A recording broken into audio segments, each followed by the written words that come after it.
Hello, everyone, and welcome back to our amazing Project Talk podcast at E.ON In-House Consulting. I'm Ivona, a senior consultant at E.ON In-House Consulting, and today I'm here together with Lukas, and we are about to present and discuss a bit about his amazing project. So without further ado, let's maybe jump into it. Lukas, can you maybe tell us a bit about yourself, who you are, and what your role is at our E.ON In-House Consulting? Hi, yeah, thank you. I'm glad to be here. I'm Lukas. I'm a consultant at Econ, or we call it Econ. It's E.ON In-House Consulting. I work here for roughly 1.5 years now and had some projects, or 3 projects already, and currently on my 4th one. Amazing. And out of those 3 or now 4 projects, what is the project that we are talking about today, and what was your role in it? We will talk about Umspannwerk der Zukunft. As you see, it was a German-speaking project. It's basically primary substation of the future. And this project was about standardizing primary substations in the grid, which is one of, in my opinion, one of the most interesting assets E.ON has. Okay, so maybe tell us a bit for our viewers, what is a primary substation and why is it interesting to look at it today? It is interesting because it's technically quite complex asset, and its purpose is to transform electricity from high voltage to lower voltage. And if you're not that deep into the electricity sector, it's basically, you can imagine it as coming from a highway, and the primary substation is the exit from the highway to go to a regional road, because our consumers can't manage the high voltage, but high voltage is really good for transportation of energy over a long distance. So that's primary substation is basically the exit from a highway. I think that's a really nice explanation for someone who isn't working in consulting to imagine it as a highway, because I think everyone has this image in their mind. But having worked on such a project, why would you say a consultant should work on such a project, on something that is so technical and not someone who is a technical expert? So what was precisely your input and your role into this project as a consultant? Even though it sounds technically quite challenging, as a consultant, you won't go that much into the technical details, because most of the time we work together with some expert from the line function, so from the normal, not consultant, E.ON organization. And then our role is to get all the knowledge from the experts and collect it, and maybe build some ideas on it, challenge the status quo, but then build something new based on the knowledge from the experts. And having that expert knowledge and thinking about the big picture into the project, what would you say was the most exciting or challenging question you tackled into this project? Ooh, the most exciting question. Probably our general task was to standardize a process there. And that was really challenging because, as you maybe know, E.ON has 9 German subsidiaries or DSOs in the grid. And they basically almost all do the same task or have the same purpose. But because of history and because of regional differences, they all do it slightly different. So that's no problem for the DSOs, but if you want to, for example, build an IT tool on a process, you need to have a standard. Otherwise, it's chaos if everyone do it on their way. So we basically, the biggest challenge was to have a look into the processes they already use and see what differences are there and why are there those differences, and then find common ground. And that sometimes can be quite challenging because not only do they do the things a little bit differently, but they also call the same things differently and have different ideas about doing this stuff. So it was quite challenging, but it was also really interesting because talking to so many experts and getting so many expert knowledge, and then seeing what the best way to do something is really, really interesting. Yeah, absolutely agree. And I think when you work with 9 different DSOs, right, and they all have their way and slight differences, but they might be kind of persistent on keeping their own way. I think then as a consultant, you also have to be this kind of like almost like a mediator among all of them to kind of find the way forward. And how much do you feel this part of client and partner interaction is part of your daily work in addition to all the content and technical part that we do? I mean, I would say it's maybe even the biggest part because it's important to have all the content on a good quality level, but as a consultant, I mean, you're responsible for the content, but you can't know all the content before you talk to experts. So it's really important that you connect to the experts you have on a project.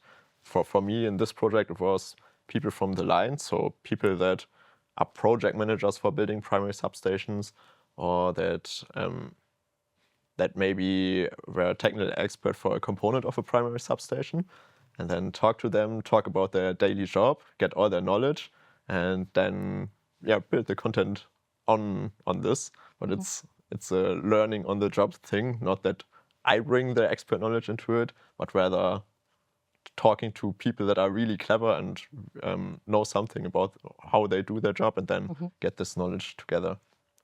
Great. Before we deep dive a bit more into your work, I want to just track you a little bit back to something that you said, and that was component of a substation. Would you like to maybe explain to our listeners what a component of a substation is? Yeah, sure. Maybe some of our listeners maybe saw a big, it looks quite complex when you drive on a highway and then you see something where power lines go in, and then there's so much stuff going on. That's a primary substation most of the time. And maybe you saw that there are many different looking things, almost all shiny, and then lots of metal hanging around there. And that's because this primary substation has multiple purposes, and therefore also it has multiple components that serve those purposes. So for example, there's a big transformer that will, as it's called, transformer, it transforms energy from high voltage to low voltage. But there are also a lot of switches and measuring units that, for example, measure how much voltage is going through this primary substation. And those are all different components. So for example, transformer is a big component, but also those switches that are all components. And what was done in this project was also to reduce the number of components, because that not only the primary substation was built in a differently in the past, but also in a different way with different components and different layouts. That was all standardized by Umspannwerk der Zukunft. Yeah, amazing. That's really challenging, especially when you're decreasing number of components. I think it's very important that you decrease as much as possible, but still you need to ensure that your grid is working properly. So thank you guys for working on that. And now a little bit more into how you approach projects and your strategic way in tackling project. Is there some tips that maybe you could share with our viewers? What is your strategy when you jump into such challenging topics? In the beginning of the project, as a consultant, it's mostly like being thrown into cold water. Because most of the time it's a new topic. Maybe you hear it about this field, but you will be thrown into a situation where there are experts that work on this topic for 30 years or 40 years. And then as a consultant, you come in maybe 1 year from university, or maybe even fresh from university. So it's quite a tough situation, but I personally really like it because being able to talk to someone that has so much knowledge really helps you to maybe gain some of that knowledge. And that's basically what I try to do when I come on to a project. So find the right people to talk to, then quickly find out which topics are important to know about, and then trying to get as much information on these topics and building a knowledge base that you can base your further work on. And after that, only after that, it's you are able to structure what you actually do and see what information really is important to you, and then build your first hypothesis and so on. Yeah. You mentioned the second point, that you filter out what's important. As a consultant, do you have some personal toolkit in how you filter the noise and really nail down the problem and what's really relevant and what's just maybe some detail? Yeah. I think what's really important is that you try to find the right level of abstraction, because mostly when talking to experts, they want to tell you everything because they worked on this topic for 30 years and they know so much about the topic. And then you need to find out what is really important for you. So you have to look on what is your purpose and what do you actually want to find out. And then you need to have a look, is the information I'm currently getting actually helping me to solve the problem I'm working on? Yeah, I absolutely agree. And in all of those situations, did you have a moment where you thought, oh gosh, this now might be a little bit tricky. How will I deal with that? Yeah, there was actually a situation in the beginning of the project where we tried to standardize all the processes. So our approach was get the processes from our subsidiaries we are currently working on and look where the differences are. But at first, when we looked at the different processes, we thought, yeah, we had 4 processes and we thought, okay, that's 4 completely different processes. How are we going to do it? But I think the most important thing is that there's always a solution to the challenge, no matter what. And that also worked here, because if you then look behind the situation of, oh, it looks completely different, most of the time you find out that for us it was that the processes are not that different. And then you need to find the steps you can take to come to the solution. Yeah, absolutely. So I would like to now move a bit more into discussion on the teams and the team dynamic, both within E.ON in-house consulting, but also the team and the connections that we are having with the partners and the clients.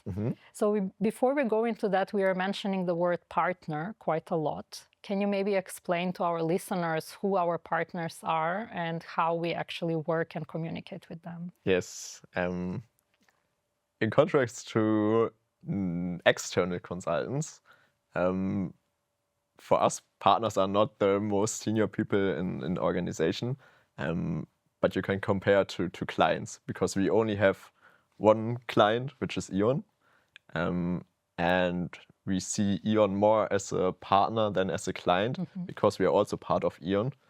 So it's more like a partner relationship, because it also feels to us like a partner relationship, because we are not seen as someone that comes from external, but rather as someone that is part of the same company and here to help our clients, and therefore we also always refer to them as partners. How is it for you to know that you are directly contributing to the company that you are working in? That on one hand, you have access to so many different projects and challenges that we are working on, but at the same time, you are kind of improving the company where you are in, right? As you said, we are not an external consultancy. How much this aspect motivates you internally? I mean, it's great, because most of our partners we see somehow we see them again, maybe in the canteen at lunch, but also on projects that we do later, because as we don't switch our partners that often, it's mostly the same people, which is really great, because they can tell you, hey, this worked really well and this didn't, and that gives you a lot of feedback that you normally wouldn't receive. But on the other hand, you need to do great work, because otherwise they will tell you, hey, what did you do there? Yeah. And then you see them again. Yeah, and then you still have to see them in the canteen. Yeah, exactly. Yeah. Is there maybe some anecdote or something that you could share with us about some of the partner interactions that you had? Maybe even the contact continued after the project was over, or something that would be more unique to being in an in-house consultancy than an external one? I think it's more of a side topic, but what was really funny, we have a VR lab here at E.ON, which is basically some VR goggles, and then you can, for example, walk through a primary substation. And I went to this lab and saw the primary substation that is there. And then I thought back that a project partner of mine told me that he was working on a digital primary substation for a VR lab. And I thought, is this maybe the primary substation of our project partner? And it actually was. Oh, that's so cool. This was actually like the basis for a standardized primary substation that was already put into a VR version there. So I was able to see a VR version of a private substation that was done by a partner I worked with. That was a really cool moment. Wow, that's nice. And these kind of tools really help when you're working on such a project, because you might not have the possibility to immediately go and see how it is in the field, but then VR technology can help a lot. And I think we at E.ON and also E.ON in-house consulting are very pro-digital, and this plays also a big role, I think, of our daily work. Yeah, exactly. And what's really cool is you can teach people a lot of stuff with this VR thing. For example, you can show the zones that are dangerous in a primary substation, because if you come too close to power lines, it's not good, because you get shocked. And then then you can see where the dangerous zones are, and how tall you need to be to actually touch a power line or come to this dangerous zone that you would normally you won't see in a primary substation in real life. That's really cool. Yeah, you might not even think about it, right? And then you see Yeah. it and you're like, oh, this is also an aspect. Yeah, exactly. That's pretty cool. Yeah, thank you. So we talked now about the partners and the partner site and some interesting things that happened with them. And now I could maybe move you a bit more into the direction of our internal teams at E.ON in-house consulting. So can you maybe tell us a bit how the project structure looked like, the team structure, and who was involved into the project that you worked on? This project had 3 major roles. It was our main partner, which were 2 workstream lead. One was from E.ON SE, so from the central function that overviews all of our subsidiaries. And then the other workstream lead was from a regional DSO, so he brought in the local perspective.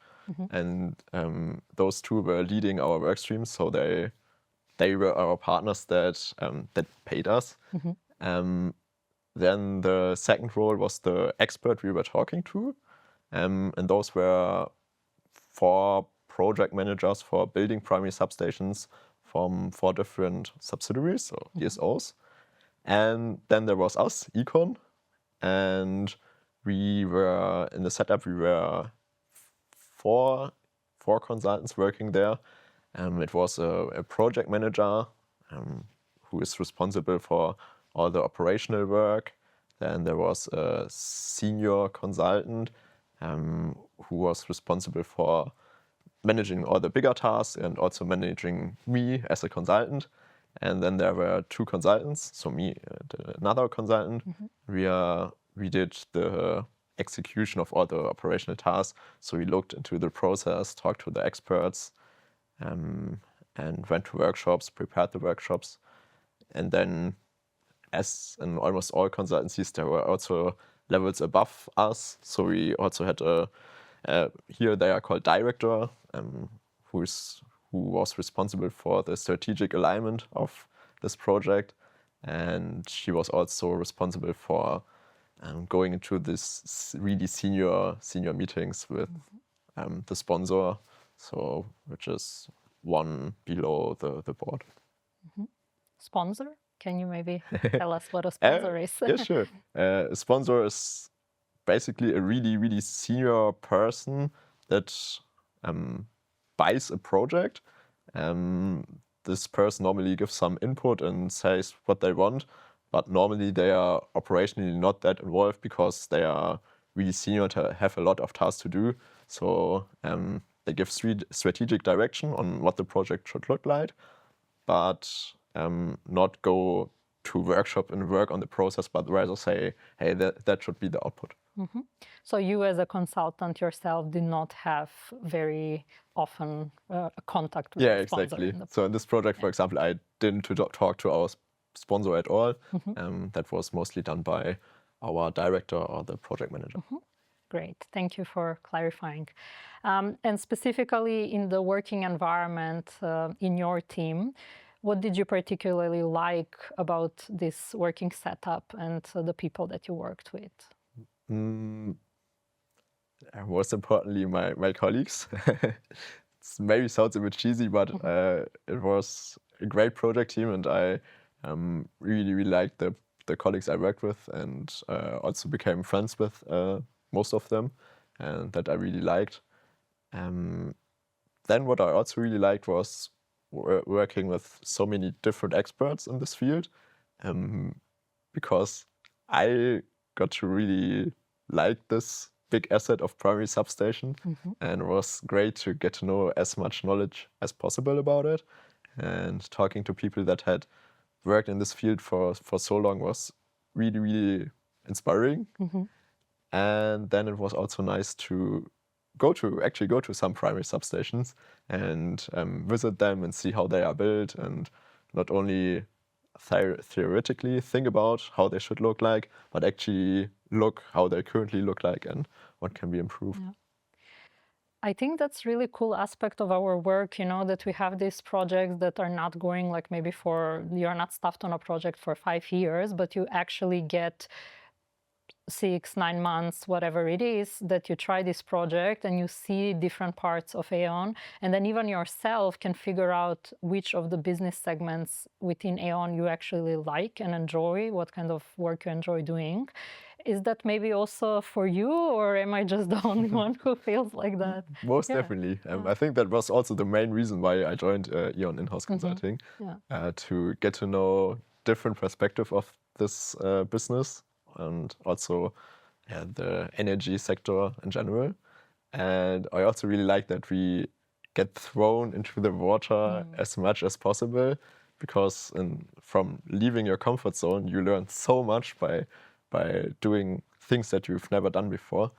And also you get some help to actually be able to tackle those challenges. But I really like that you get so many cool projects in a short amount of time. Yeah, absolutely. And is there in this project some moment or some achievement that you're particularly looking back to, be it with pride or with joy, or something that was a great learning that really stuck with you? There was a great learning on the method side, because we, in one workshop, we used a method I never used before, and it was a gallery walk. And that is exactly how you can, or how most people imagine the work of a consultant. Being in a workshop, having lots of post-its and stickering a lot, because what we did was printing out the process we had so far, putting it on a really big wall. Like we had 6 pages of A0, so it was maybe 4 or 5 meters of process. That's big. Yeah. Yes. Then everyone was standing in front of it, and everyone had some posters and some sticky notes. And we asked them to sticker the things that they don't like on the current project. And it was such a great method, because everyone was running around and actually thinking about, is this actually working, or should we improve something? And that was a really great experience to see like a wall of 5 meters with so many sticky notes. Right. That was great. Oh, that sounds amazing. Yes. I must say, tiny bit of jealous that you had such an experience. I still haven't had 5 meters of process, but maybe one day. But having gone through such an experience, was there a moment where someone said, I really don't like this, and another person said, no, I actually really like this part in the process? And if there is such a moment, how do you position yourself as a consultant in such a situation? How do you deal with it? Yeah, it happens quite often because if you have different opinion or different subsidiaries and you want to standardize, there are different opinions, and you need to bring them together. But that is our job as a consultant, to be this moderator that takes in the opinions, maybe help to negotiate and find out where the common ground is, and then find a common solution that works for everyone. And I think what is really important here, that you make everyone feel heard, and then not I mean, as a consultant, you're not able to decide that you say, oh, this one, I like this one better, and I don't like yours, so you take this one. But you rather should talk to everyone and find what the common solution is, and then together with everyone, make them decide what the best solution is. Yeah. Yeah, and it's amazing when part of our job is to also enable that kind of collaborative environment. I think that's also a very rewarding part of our job, because you actually improve also your communication skills so much, in a way, conflict management or conflict mediation, and you really learn this role of that we like to call it critical friend. You learn it really well, I think. Yeah, so I absolutely agree with you. Nice. So let's move maybe a bit into impact. We as consultants really like talking about impact of our projects, and this really kind of ties the importance of our job. So what would you say the biggest impact of this project was, and eventually why is it even so important for E.ON? From a holistic perspective, it's really important because it enables the energy transition in a way. And because with the energy transition, so many new primary substations are needed. And it's just not working that we build them as we did in the past, and that E.ON plans every primary substation individually, and every DSO does it by themselves with own IT tools. So it's just necessary for the energy transition that there was a standard build, and that we found common solutions to make it just easier, cheaper, and more reliable. And I think I hope that was the impact that we had. Because with most projects, it takes some time to actually see results. So for example, with us, we defined the standard blueprint, but this project was also running for 2 or 3 years in total. And there were so many things so many results out of this project that just need some time until they get implemented in the actual field, that we actually see a primary substation built in this way. So for us, for example, we designed this process, and then this process is now the base for designing IT tools that will help the planners that plan how should the primary substation look like. But for this, the IT tool first needs to be programmed, and then needs to be rolled out, and there need to be trainings done so all the planners know how to use this tool. And this just takes time. So the project was maybe half a year ago. The impact we already had was that these IT tools are now programmed. And I really hope, if I go to the field in maybe 5 years to visit some primary substations, that I will see how this standard primary substation in the actual field. But it just takes some time, and I think that's completely normal. In your opinion, since the time that we are living in is so turbulent, especially IT system technology develops so quickly. But you also mentioned the energy transition, right? We are having a lot of advancement there and a lot of changes as well. How do you see it, or how do you ensure that what you develop right now remains relevant for when you go 5 years later in the field? I mean, you can't ensure it. It's not possible in this changing environment that you say, okay, this will last forever. What you can do is to have a look into which assumptions will stay relevant also if the energy world changes, and then make those or take those consideration into the content and the results that you build. So for us, for Umspannwerk der Zukunft, this project was completely based on how should the future of building primary substations look like. So it's a project that definitely will be relevant in maybe 5 to 15 years of building primary substations. And I hope that ensures future relevance. Yeah, absolutely.